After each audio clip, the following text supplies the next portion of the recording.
Hey, happy, what is today? Wednesday? Happy Wednesday. So I want to talk to you guys about wine for a minute. So as I'm getting deeper and deeper into bartending, I'm learning more and more about wine lists, the type of wine.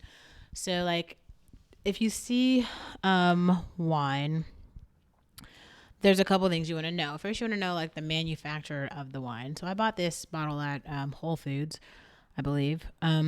So it's a Cedarburg, and it's from South Africa. So that's the region, and it's a cheese. Wow.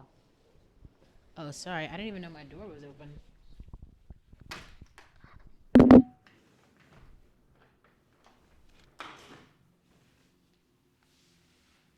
That's nice. Okay. Sorry. So yes, it's a Chenin Blanc from South Africa. It says for 5 generations, the New Walt family has been handcrafting wines from the highest lying vineyards in the Cape Winelands. So it's a zesty Chenin Blanc with notes of lemon, grapefruit, and a hint of tropical sweet melon. A creamy sensation with a crisp finish.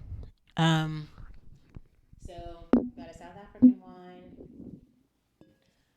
I'm gonna kind of describe to you guys what this is like. It's a white wine. Typically, I drink red.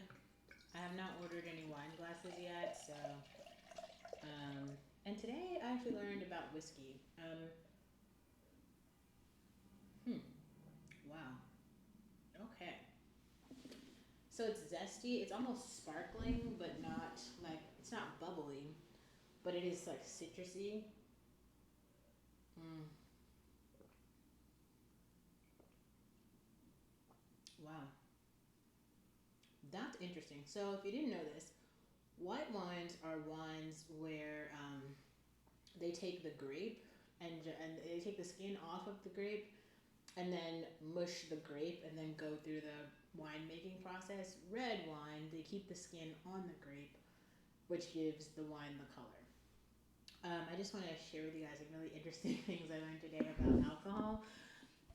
So a couple like the bartenders that I work with, they really like whiskey and bourbon. They're like whiskey and bourbon guys. So we were talking about that today. Now I didn't know this, but there's levels to whiskey. So first you have regular whiskey, which is made of wheat and corn, and then you have bourbon, which bourbon it just means so what happens is like they put the corn in the barrel and it goes through this like heating process and they burn the outside of the barrel on top of this wood, right? Okay, so with bourbon, in order for a whiskey to be, because bourbon is a type of whiskey, but it means that when you go through that burning process, there's a particular type of wood that you have to use, and it has to be the first burn in that barrel.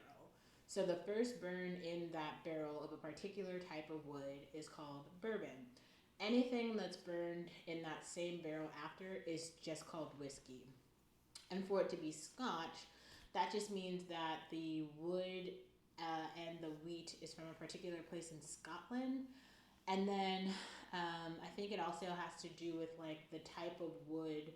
Then there's like these types of scotch, and there's one particular type of scotch. It's like a malt or something that just has to do with the fire, the wood that is used to burn the fire of the oak, and that wood is like it's a wet sort of wood, and it's very piney, and so it gives the scotch this whiskey flavor. So that's kind of interesting. Also, I thought that this was very interesting. I learned that gin is made from like elderberries. Tequila is made of this agave cactus, and vodka. I can't remember what plant or something that's made from. Oh my god, I don't even have my mic. I'm so sorry. Yeah. I hope that you can hear all of that. Maybe I'll put commentary. I don't want to say it all again, but if it didn't, if I watch this back, I'm gonna upload this. But if I watch it back and you can't hear what I'm talking about, I'll just make another video. Mm. So interesting. So that's just a little bit of sort of knowledge about alcohol that I have now. I was gonna make another video that was explaining the differences between like liqueur, vermouth, and Aperol because that's something like a lesson that came up last week. And I was just like, wow, that's so interesting. I definitely want to take more time and like learn about that. Okay.